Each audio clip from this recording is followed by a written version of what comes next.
Thank you for tuning in to the Ultimate Coach podcast, a companion to the transformative book, The Ultimate Coach, written by Amy Hardison and Alan D. Thompson. Each conversation is designed to be a powerful wake-up call, reminding us of what's possible for you and your life. So if you're on a journey to expand your state of being, this podcast is for you.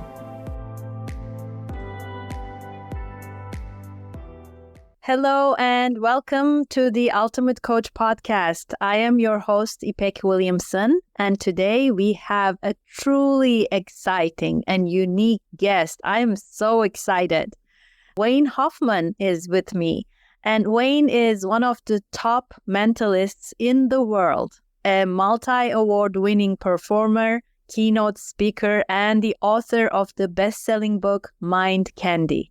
His work blends psychology, human behavior, and the art of illusion to create unforgettable experiences for audiences across the globe. You may have seen him on major shows like America's Got Talent, The Today Show, The Ellen DeGeneres Show, and more. Beyond his incredible performances, Wayne's passion lies in helping others unlock their full potential by understanding the power of the mind. In today's episode, we will explore Wayne's fascinating journey, his insights from the Ultimate Coach community, and the mindset shifts that can help us create meaningful change in our lives. We'll even dive into what it really means to be a mentalist and how Wayne combines his talents to inspire others. So please sit back, tune in, and get ready for a conversation that will leave you inspired and amazed. Wayne, welcome. It is an honor and pleasure to have you with me. Oh, thank you for having me, and I'm excited to see what we uncover here during our conversation. Well, I would like to start with your journey to becoming a mentalist and illusionist. I'm sure everybody is curious about that. What drew you to this unique career path? Yeah, it's not a common job, that's for sure. It's a little off the beaten path. So I got started many years ago by practicing sleight of hand and magic. And then I studied psychology at a university, and I tried to figure out how I could use that study and add it to the sleight of hand and the magic performance that I was already doing. And slowly I started to realize the things that I was learning were not only applicable for clinical psychology, but I could use it for entertainment.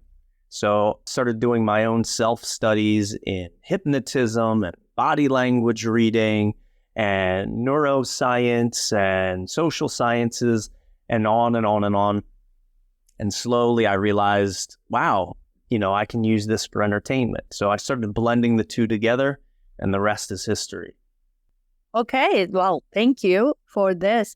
And I really wonder, and I'm sure others might wonder too, because I'm not sure about the definition of a mentalist. What is a mentalist? How would you explain it to someone unfamiliar with the concept? So, yeah, a mentalist is somebody that really, in essence, is a mind reader, is a short way to put it. It's somebody who uses psychology and that science generally to figure out what people are thinking, implant thoughts into their mind, predict what they'll do, and what we'll call seemingly psychic experiments. Wow. But how do you earn money as a mentalist? What are the different avenues or opportunities in this field? Yeah. It's not something that people realize there's a business around. So I earn my money by performing live entertainment shows. And this could be at casinos. This could be at corporate events. It could be doing my own self-produced show at a theater. So I basically get up in front of crowds and entertain them. The same way you might hire a band or a musician, people hire me to entertain. Well, obviously your career involves performing for global audiences. and you were on major TV shows. How did those experiences shape your personal and professional growth? One of the things, a great quote that really emphasizes this is not traveling is like only reading one page of a book. So I've certainly, one of the unintended amazing consequences, benefits, I should say, of performing is I've gotten to really see what Earth is like.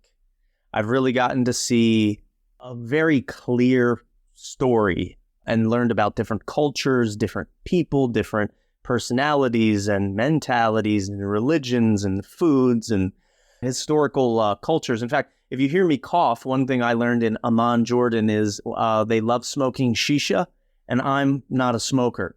So so we were celebrating after my performance with a big dinner, and they had me, I was engaging in this big dinner and smoking the shisha at the same time. So, I think my perspective shifted from being a local person to a global citizen. And I realized this blue dot that we live on, really how amazing it is. And it helped me to appreciate other human beings as, these divine beings having a human experience, just with a different perspective.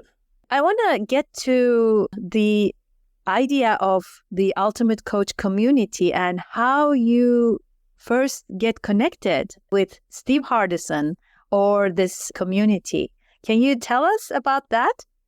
Oh, yeah. So I have a unique one. I didn't discover the book first. I discovered Steve first, or I should say he discovered me. I was, at the time, this is many years ago. I can't even remember how long ago this was. I was performing on a cruise ship, and this strange man walked up to me, and he said, "Here, I have a book I want to give to you." I said, "Okay." He said, "But promise me you'll read it." I said, "All right."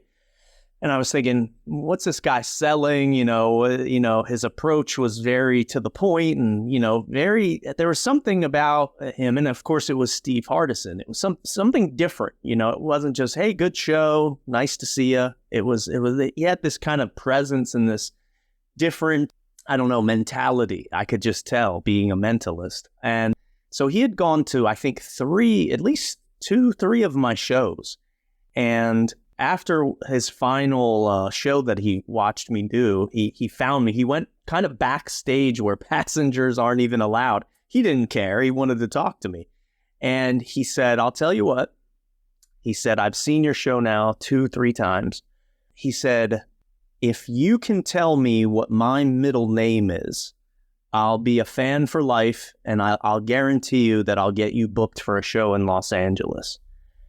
And I'm thinking, wow, okay, here's a challenge. So I said, "Before I answer your question," I said, "do you happen to know what time you were born?"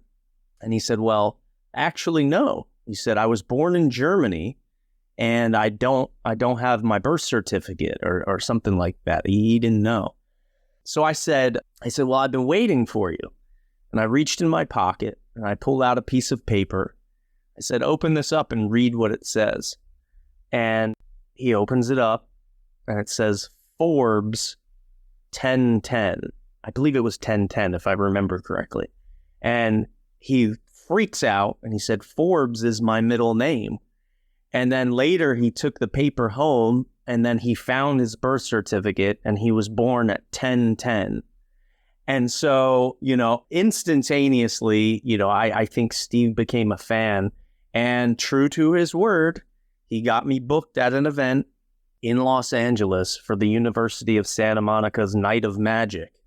And from just that event, it's opened up this whole new door of meeting a lot of very amazing people. Some of my best friends ended up coming out of that show. So that's how I met Steve. Probably one of the weirdest ways one could be introduced to the community in Steve. I predicted he would walk up to me, and I knew his name and when he was born. Okay, now that you told this story, how about guessing the middle names of people from different cultures? like the names that you've never heard of. Like, is that a possibility too? Because if it is, I'm going to ask you to find my middle name. So I've done it all. I think I've done middle names, I've done numbers, and I discovered back in 1999 that I could do different languages as well. I had somebody think of a name, and he was thinking of a name in Japanese, and I started writing Japanese characters, and I showed him, and I didn't know what it said or what it meant or how to pronounce it, but I got it as a drawing and was able to tell him the name that he was thinking of. He was actually thinking of his sensei's name in Japanese because he was into martial arts. And so, yeah, I can read different languages, which allows me to travel around the world and do this. And I've done Japanese, I've done Korean, Spanish, Italian. I think the most difficult language for me right now, in first place, is Arabic. And then also some of the Russian characters get me thrown off. But other than that, yeah, I can, make predictions and read people's minds in different languages. Wow. But can you do this on Zoom like this, or do you need to be in person? No, I can do things on Zoom. In fact, when COVID hit, I had an entire world tour that was canceled, and because we couldn't be in person, so I started an online show called Distant Deceptions. And it was an online show that I did through Zoom where people would come in and join virtually. And I would read their minds through the screen and make predictions. And we would live stream. I think my biggest live audience, there was 75,000 people live watching all at the same time. So it was quite impressive. Yeah, and what I get at any given moment from a person is really different from one moment to the next. So, for example, I have these Post-it notes here, and I just have a feeling this is going to happen. Do me a favor. I want you to say a number out loud between 1 and 100, whatever comes into your mind. 7. Okay. Now, I gave you up to 100, but the weird part about this is, if you can see, I had predicted on here the number 7. Oh, my God. That's amazing. Most people, when given up to 100, would name a 2-digit number. Between 1 and 10, 7 would be a common answer. But I gave you up to 100. So you really beat the odds by saying 7. And you didn't do what most people would do. Wow. And obviously this is a podcast and the listeners are not seeing this. But I promise he showed me number 7. It's unbelievable. Wow, Wayne. It's unbelievable. Thank you. So you mentioned that your story is featured in the Ultimate Coach book when we first met. Could you share a bit about that experience and its significance for you?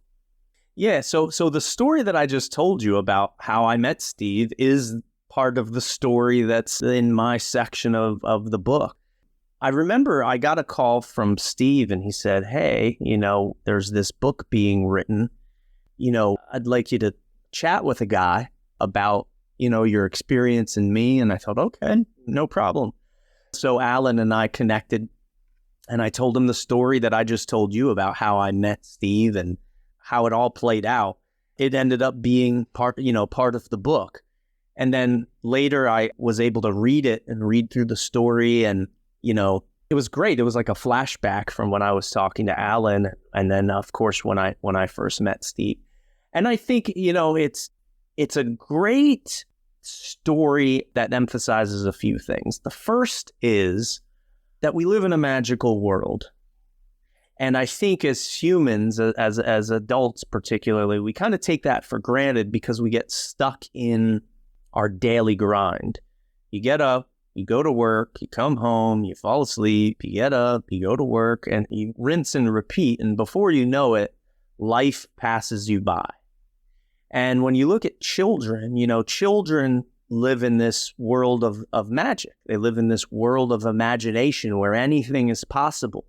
And I think we lose that as we get older. We create these kind of shortcuts in our mind. And it helps us conserve energy and helps us be more efficient as humans. But it also stifles kind of open-mindedness. So there's an underlying story between the lines of the story in my section of the book. Just as simple as this. When Steve and I met, we weren't supposed to meet because he wasn't allowed, in theory, to go where he was. That wasn't an area where people normally go. I don't think there was a sign that says, do not enter, but it was just an area where most people go. But he kind of had this open-mindedness. He didn't have malicious intent. He knew his nature was good. So he went back, and because of it, he had an amazing experience. I had an amazing experience.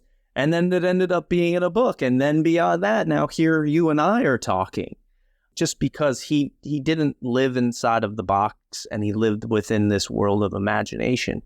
So, after that, like I said, and after my story and my segment was printed in the book, I've had so many people email me and say, how did you know? How did you know what his middle name was? How did you know what time he was born? So it's impacted so many people just beyond the moment. And like I said, if you've read the book and you've read the section, I think it's the last part. I think it's the last vignette, if I'm not mistaken, then you know. So yeah, it was, I guess one word to describe it was magical. Very appropriate, right?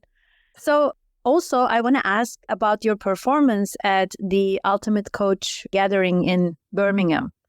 Can you share that experience? Like, what stood out for you most about the community or your experience there?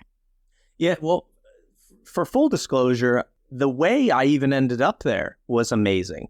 I get like a few times a year, I don't know how many, maybe 6 times a year, I'll get a phone call from Steve Hardison out of the blue.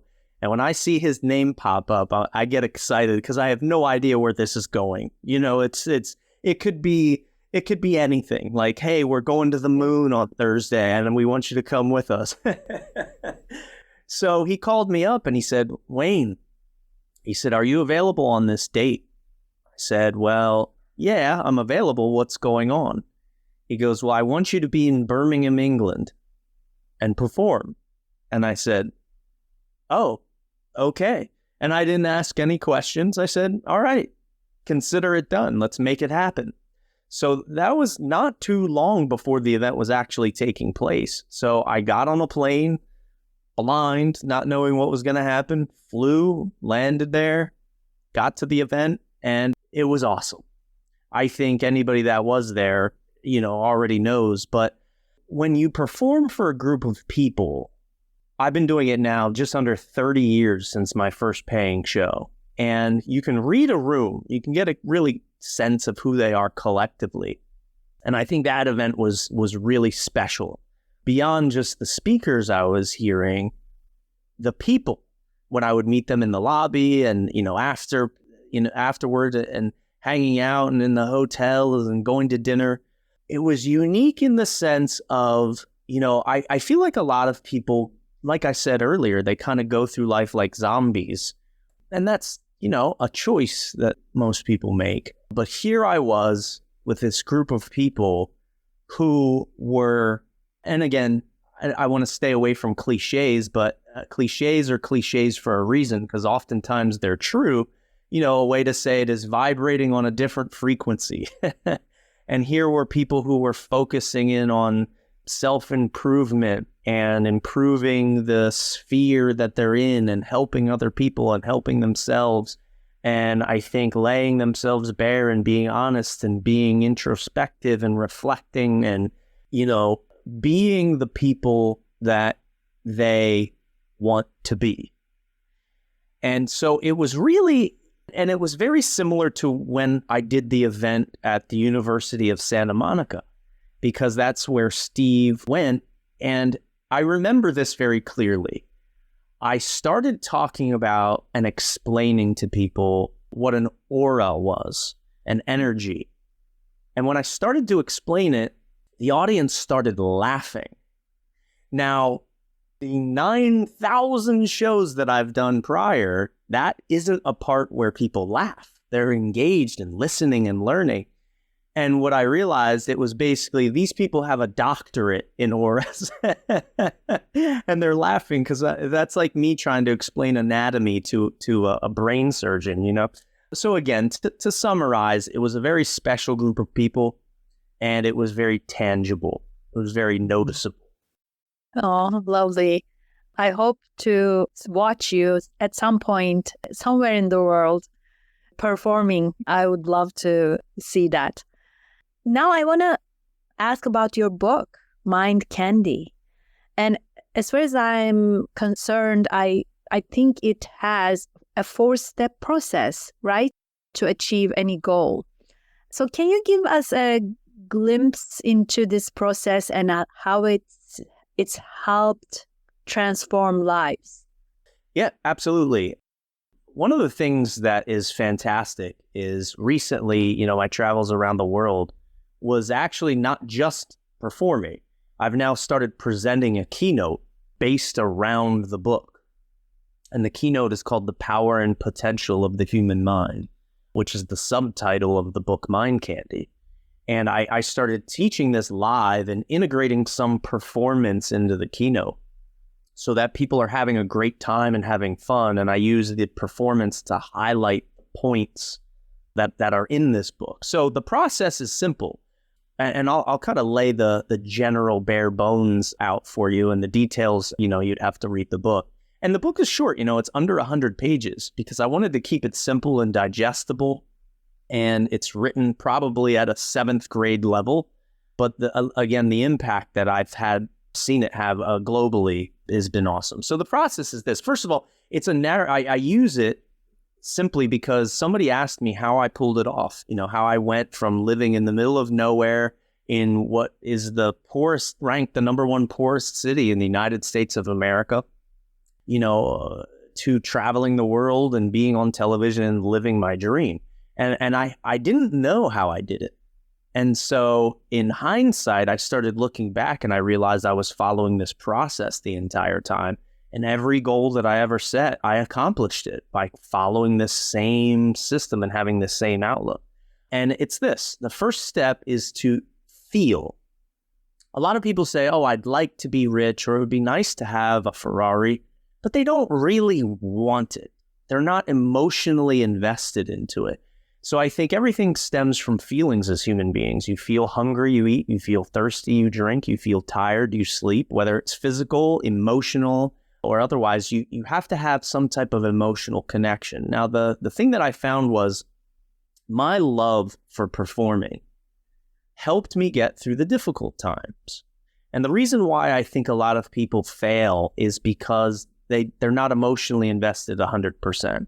It's something they think would be nice to do, but they don't have the burning desire. And all of the times I hit a road bump or a speed bump, you know, my love and passion for what I did got me through it because nothing mattered. Didn't matter what you threw at me. If you told me no, if I had a bad day or couldn't figure out a problem, it didn't matter because I was going to do it anyway. And I did it because I loved it, not because I thought I was going to make a lot of money doing it.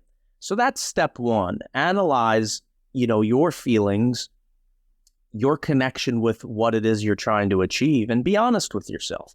You know, do you really want it or do you just think it would be nice? And I think that also reflects on our impact on others. If you feel down or you're a negative person or if you don't do your own self-work, it affects everything around you. And that affects your abilities to succeed. So step one is feel. Be emotionally connected to what you're doing and you'll get to the highest echelons of success. You might still be successful if you do it from a mercenary standpoint of just trying to win money instead of a missionary standpoint of doing it for the love of it. But you won't reach necessarily the highest echelons without that driving feeling force. So that's step one. The second step is to specifically define what it is you're trying to accomplish. Because, you know, I ask people what they want. They say, I want to be rich, successful, happy, and healthy. And the issue is, you can't be those things. Those aren't things that you can be. You have to really define what it is that you're attempting to do.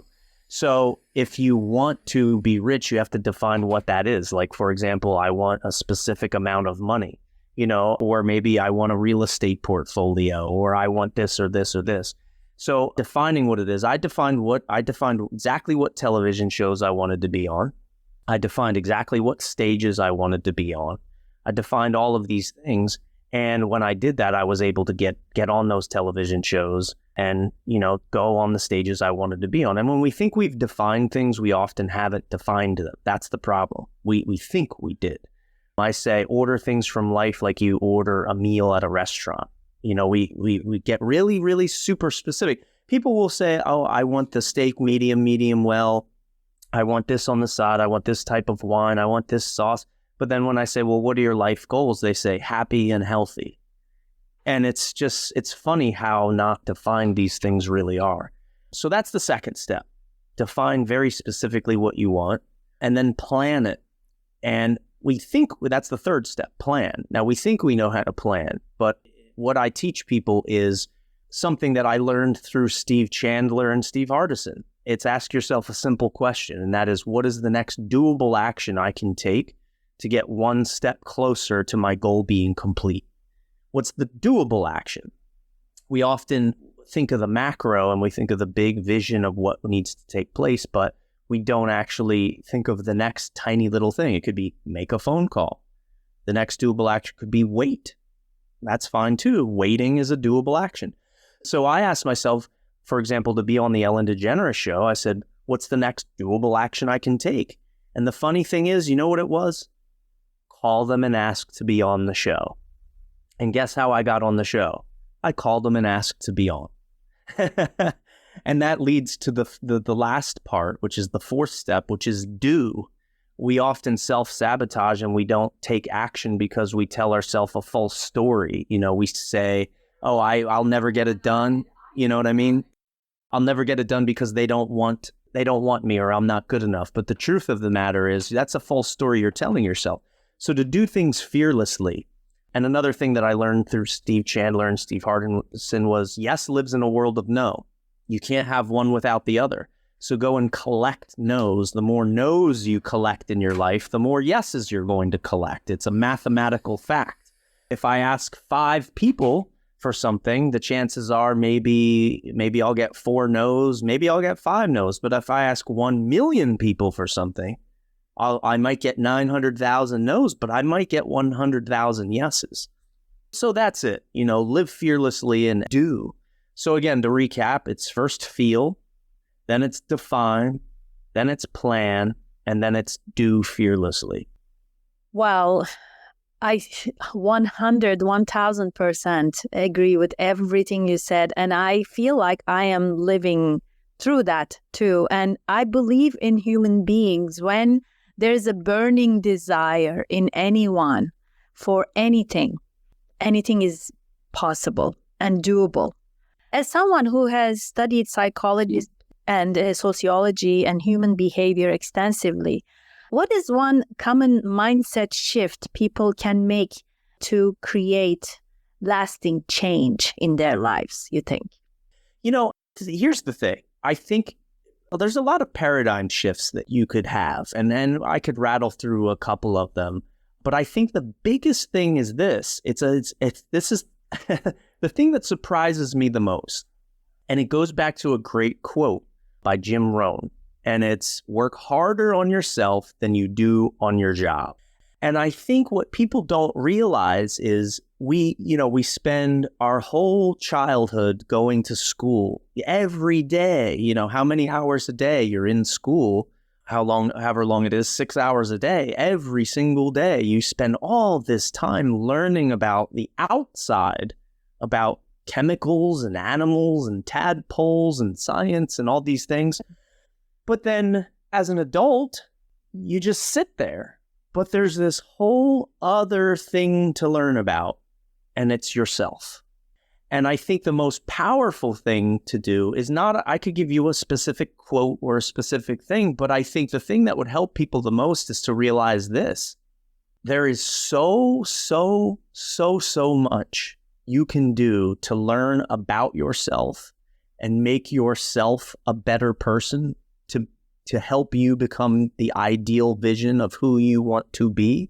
And there's endless resources. I mean, we have AI now and the internet, and we have, right now, this might date this podcast, but Chat GPT, and 20 years from now, that might be the old thing if anybody's listening 20 years from now. But there's so many resources for people to really learn and engage. For example, there's a course on the science of well-being that's for free on Coursera, which is... I took that course. I love that. Isn't that amazing? Yes. Isn't that amazing? And did it help you? Oh my God, immensely. Right? Lauren Santos, right? Yes. Yes. Santos, yes. And I went through this course and I learned, now these are things a lot that I had already studied, about hedonic adaptation and all these things I learned. But here I had this opportunity to take a course and learn about the science of happiness. And that's just one free resource that's available globally to help me be better, as a general generic term. So what I suggest people do, and I think the paradigm shift and the thing that would have the greatest impact, is to simply stop, take time to think and analyze, where you are, where you want to be, and then go find resources that'll help you do that. Now, some are paid, some are books, some are videos, some are people. It might be a conversation you can have. It might be learning a new skill set like meditation, whatever it may be. I think that is the biggest paradigm shift. I learned that people often have their feet on the ground and they're working on their daily requirements of food, money, shelter, and the problems and how much whipped cream is in their double mocha latte at the coffee shop.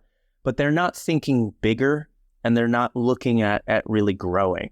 So the more resources, the more resources you can acquire to learn how to be happier, how to be healthier, how to grow as a person, the better you're going to be. People say, what's the meaning of life? The meaning of life is at the end of it, looking back and thinking of that segment and how you want to leave the earth. What did you accomplish? What did you do? What was your experience? And that's up for you to create. So that's my biggest thing, in studying human behavior. Stop worrying about the day-to-day monkey mind stuff and start gathering resources to help yourself. Wow, I think this is a beautiful advice and so easy to do too, as you said. Thank you for sharing this. Now, I want to get to the question I asked all my guests. I don't know if you have the questions available to you from the back of the book or the before you begin section of the book, but I want to ask you which of those questions that Steve Hardison asked resonates with you most at this point in your life and why?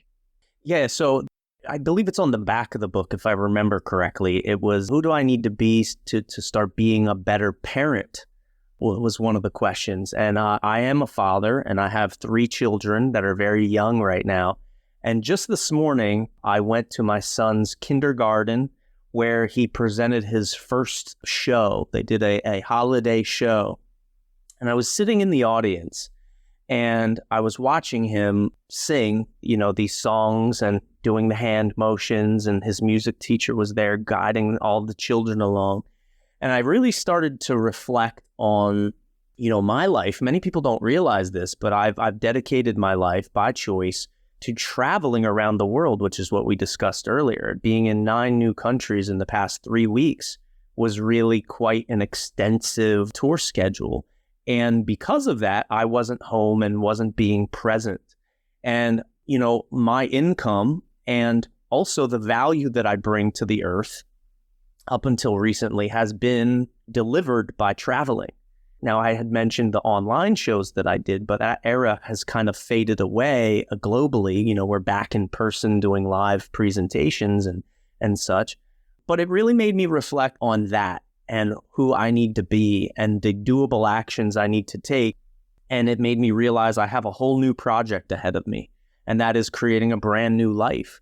Because at this stage, being present physically and emotionally and there for my children is a new project. And I have to go through those things. I clearly feel it. So that's step one, because I'm discussing it and defining what that means. Being present, well, what does that mean? And what does it mean to be there for your children? And now I'm going through the planning process of how many days should I be on the road? What does it mean to have a healthy relationship with your family? I think that's a good thing for everyone listening this to reflect on. We always say, I want to have a great relationship with my family. Well, you can't do that unless you define what that is. What does that look like? If you were to play out the movie of your life, which is an exercise I put in my book, I say, close your eyes and play your life out like a movie. Who are the characters? What does it look like specifically? Play it out with clear detail. So I'm going through that process now to create this new life where I spend more time at home. I have to define exactly how many days per month that is, and also, my relationship with my career and money versus now I have to look at the opportunity cost of things. Because if someone says, hey, we want to fly you to Dubai to do something you enjoy, but it's, my children are going to be singing on a stage, I have to make that determination of, wow, do I take a big paycheck or do I be home and then paying bills and financing, other projects that I have? So that's the one that really resonated with me. That is most forefront in my mind. Who do I have to be in order to be the parent that I want to be? Yeah, it's so true. And when you say defining, like when we don't define, we are vague. And when we are vague, there is less possibility for us to do what it takes. I want to ask you 3 rapid fire questions now. The first one is, what is the most surprising thing someone has ever said to you after a performance that you can remember? Wow, most surprising. So obviously I have countless performances that I can go back on. So I'll tell you simply, and I've heard this sentiment several times and it always surprises me. And it's not, hey, you did a great job, great performance. When they come up and they say, you changed my life today. And for me, it's always been about fun. Initially it was about the performance aspect and the entertainment. But what I didn't realize was people, they have a paradigm shift. It allows them to realize we live in a magical world. And it took them out of the day-to-day just for that hour. And they thought differently. So that's probably the number one. When people say, you've changed my life. I've had people come up to me and say that. And I just kind of like, wow, okay, but I didn't understand the gravity of it. I had one guy, I mentioned to him just in passing, I said, you have a great voice. You have the voice of a hypnotist. You'd make a great hypnotist. This was at a university show. And lo and behold, I found out that he left school, moved to Vegas to study under a hypnotist, and became a hypnotist. And now he travels around and performs as a hypnotist. So I think I take for granted sometimes the impact that the show has on people and the things that I say and how it really impacts people beyond just having a night of entertainment. And Wayne, these are the ones that you are aware.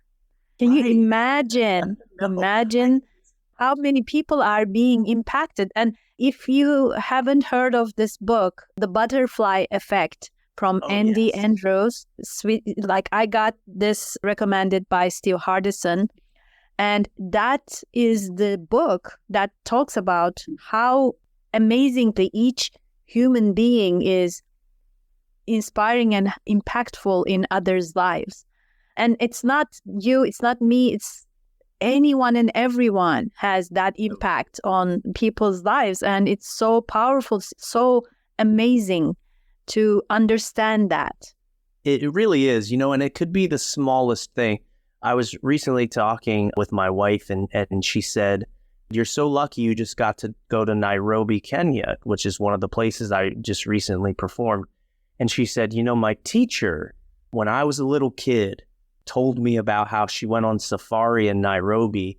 And she said it was the very first person who I ever met who left the United States and told me about their journey. And she said, since then, I've always had this desire and fascination to go to Nairobi because it seemed like such a magical place.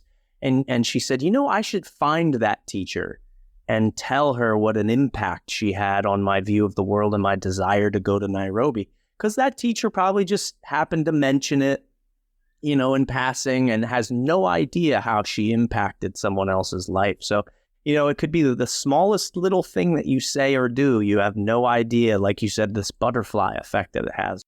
So if you're listening to this and you're having a tough week, just remember you're changing the world whether you know it or not.